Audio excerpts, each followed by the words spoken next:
राम राम कोडेस, मुझे उम्मीद है आप सब बहुत अच्छे होंगे। अगर आपको आपके डीएसए से रिलेटेड प्लेसमेंट और इंटर्नशिप प्रिपरेशन में दिक्कत आ रही है, then you can check out complete placement and internship preparation course. Link for it is in the description box. पहला आज का तीसरा सवाल, ठीक है। यहाँ पर आपको दो एरे दिया होगा, एक एरे में कुछ एन इंटीजर्स भरे हुए होंगे और अगला जो एरे होगा वो एन साइज का होगा, पर वो एम्प्टी एरे होगा। एम्प्टी एरे सेंस कि सभी एरे का एलिमेंट्स जीरो होने वाले हैं। आपको बताना है कि आपको कितना मिनिमम नंबर ऑफ स्टेप करना होगा कि आपका जो एरे बी है वो स्ट्रिक्टली इंक्रीजिंग बन जाए, ठीक है। और एक स्टेप में आप क्या कर सकते हो, या तो आप ए ऑफ आई जो है वो बी ऑफ आई में कितनी भी बार ऐड कर सकते हो, कितनी बार सब्ट्रैक्ट कर सकते हो, या फिर अगर आपका मन नहीं करे तो आप कुछ भी नहीं कर सकते हो ए ऑफ आई को बी ऑफ आई से, ठीक है। तो आपको बताना है कि कितने मिनिमम नंबर ऑफ स्टेप्स लगेंगे कि बी जो एरे आपका वो स्ट्रिक्टली इंक्रीजिंग बन जाए, स्ट्रिक्टली इंक्रीजिंग, ठीक है। अदरवाइज यहाँ पर 0 0 0 भी तो डिक्रीजिंग में नहीं, ठीक है। आपको स्ट्रिक्टली इंक्रीजिंग ऑर्डर में इस एरे को बनाना है। तो सबसे पहले अगर एग्जांपल की अपन बात करें तो यहाँ पर 5 एलिमेंट्स हैं आपके बी में, 1 2 3 4, ठीक है। 5 एलिमेंट्स हैं और आपके एरे में भी 5 एलिमेंट्स हैं। तो यहाँ पर कुछ भी अरेंजमेंट हो, कुछ आपका इसी तरीके का अरेंजमेंट होगा कि शुरुआत में कुछ नेगेटिव नंबर हो, फिर बीच में एक जीरो हो, फिर कुछ पॉजिटिव नंबर हो, ठीक है। This is the best we can do, ठीक है।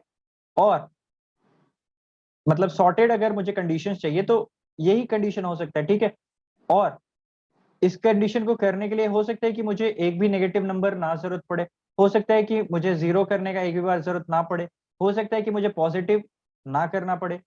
पर कुछ इसी तरीके का कॉम्बिनेशन आएगा कि जहां पर कुछ शुरुआत में नेगेटिव नंबर्स हो सकते हैं, बीच में एक जीरो नंबर होगा और फिर एंड पे कुछ पॉजिटिव नंबर्स होंगे। जैसे इस एग्जांपल के बारे में बात करें, यहाँ पर पहला जो ए ऑफ आई है, सॉरी जीरो है, वहां पर मैंने कुछ भी नहीं किया, एज इट इज छोड़ दिया, ठीक है।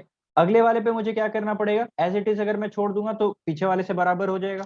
तो फिर मुझे यहाँ पर क्या करना पड़ेगा, मुझे यहाँ पर करना पड़ेगा प्लस ए ऑफ आई, ठीक है। प्लस ए ऑफ आई जैसे मैंने किया, इसका क्या वैल्यू निकल के आ गया, 2।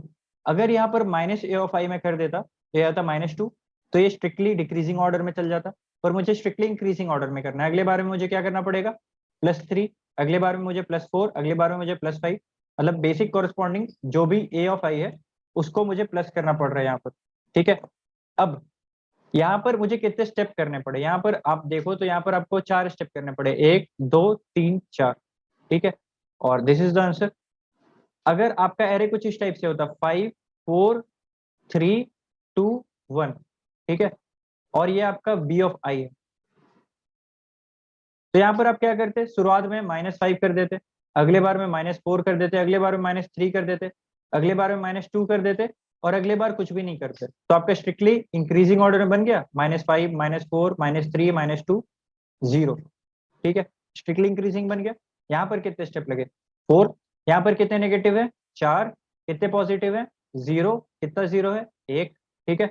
यहाँ पर आपके कितने जीरो है, 1। कितने पॉजिटिव है, 4। और कितने नेगेटिव है, 0, ठीक है। तो जीरो करने के लिए तो आपको कुछ भी एफर्ट डालने का जरूरत नहीं है क्योंकि ऑलरेडी वो जीरो ही है, ठीक है। और नेगेटिव करने के लिए आपको एफर्ट लगेगा, पॉजिटिव करने के लिए आपको एफर्ट लगेगा।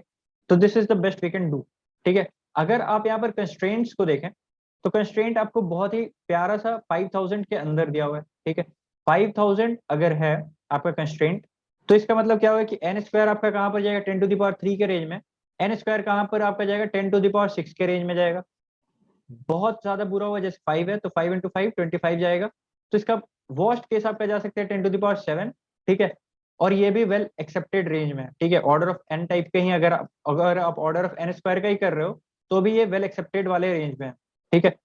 अब अगले एग्जाम्पल के बारे में एक बार देखते हैं और एक बार बात करते हैं कि किस तरीके से हमें अप्रोच करना होगा इस क्वेश्चन को। तो यहाँ पर बिल्कुल ब्रूट फोर्स से अगर आप चलेंगे ऑर्डर ऑफ एन स्क्वायर वाले सॉल्यूशन से तो भी आपका आंसर आएगा।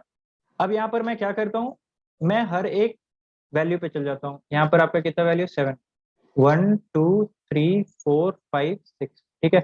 यहाँ पर क्या है, कॉरेस्पॉन्डिंगली 1 2 1 2 1 2 1, ठीक है। तो मैंने क्या डिसाइड किया कि पहले वाले बॉक्स को मैं जीरो एज इट इज छोड़ता हूँ।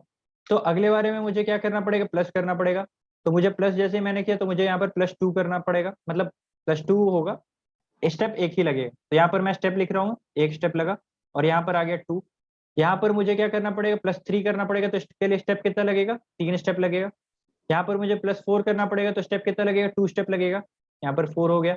यहाँ पर मुझे 5 करना पड़ेगा, तो स्टेप कितना लगेगा, स्टेप लगेगा मुझे 5। यहाँ पर मुझे करना पड़ेगा 6, स्टेप कितना लगेगा 3। यहाँ पर मुझे क्या करना पड़ेगा 7, स्टेप कितना लगेगा 7। ठीक है, तो यहाँ पर आप कुछ इस तरीके से कर सकते हो। अगर आपने शुरुआत वाले को डिसाइड कर लिया कि आप 0 रख रहे हो, तो आपका कुछ इस तरीके से आंसर निकल के आएगा 1 + 3 + 2 + 5 + 3 + 7, कुछ इतना आपको स्टेप लगेगा।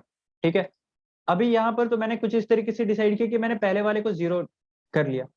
अब यहाँ पर जैसे अगर यहाँ पर आप जो ऑप्टिमल केस देखो, तो यहाँ पर आपको जो बीच वाला है उसको यहाँ पर इन्होंने 0 सेट किया है। ठीक है, अगर आप बीच वाले को 0 सेट करते हो तो आपका क्या होगा, एक बार वो देख लेते हैं। ठीक है, यहाँ पर आपने बीच वाले को 0 सेट कर दिया। ठीक है, तो यहाँ पर क्या होना चाहिए, 0 से छोटा होना चाहिए। तो यहाँ पर बीच ये आपका 0 वाला हो गया, तो यहाँ पर आपका क्या होना चाहिए, नेगेटिव नंबर होना चाहिए।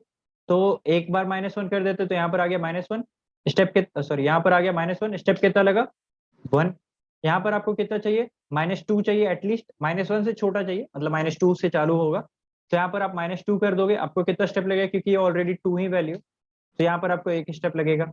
यहाँ पर अगेन आपको -3 चाहिए एटलीस्ट, यहाँ पर आपका वैल्यू है 1, तो आपको 3 बार जाना पड़ेगा इस तरीके से नीचे, तो यहाँ पर हो जाएगा -3।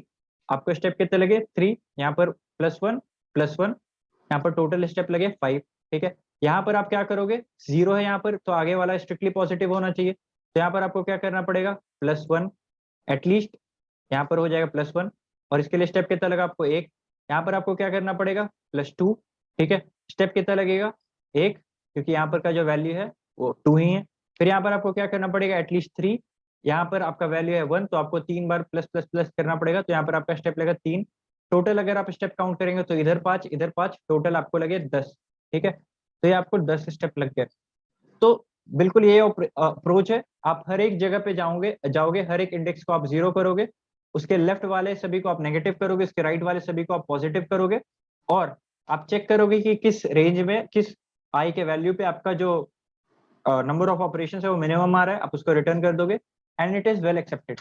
ठीक है, fourth part I would suggest कि आपको खुद से लिखना चाहिए, otherwise if you want I can show you my implementation, मैंने किस तरीके से इंप्लीमेंट किया है। ठीक है, सबसे पहले तो मैंने एरे में इनपुट ले लिया है, जो भी एलिमेंट्स थे, यहाँ पर मैंने आंसर को इनिशियलाइज कर दिया इंट मैक्स से। अब मैं यहाँ पर से डिसाइड कर रहा हूँ कि कौन सा होगा मेरा, जहां पर मैं 0 करने वाला हूँ। ठीक है, जहां पर भी मैंने 0 करना था उसको मैंने डिसाइड किया, i इक्वल टू 0 से लेके i इक्वल टू 0 से लेके n तक में सभी को मैं जाके एक एक बार 0 करूंगा। और ठीक है, यहाँ पर मुझे क्या करना पड़ेगा, मुझे जितने भी शुरुआत के एलिमेंट्स हैं उन सभी को नेगेटिव करना पड़ेगा, मतलब जो भी z वाले इंडेक्स को मैंने सेलेक्ट किया उसके 0 से लेके z-1 तक के सभी एलिमेंट को मुझे नेगेटिव करना पड़ेगा, प्रीवियस वाले से ज्यादा नेगेटिव करना पड़ेगा। तो ये मुझे ऑपरेशन काउंट यहाँ से मिल जाएगा कितना नेगेटिव करना पड़ा।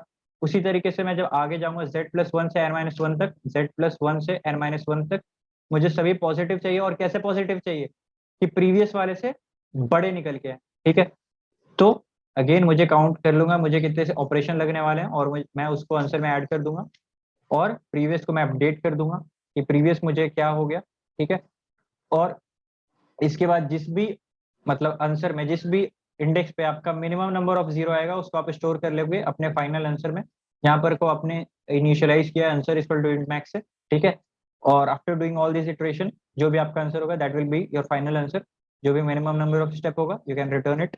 ठीक है, मुझे उम्मीद है आपको समझ में आ गया होगा। अगर इसके बाद भी कोई डाउट बच रहा है then you can comment the comment section, और आप जुड़ सकते हैं हमारे सोशल मीडिया पेजेस कैंडल से, we are always there to help you. That's it for now, thank you.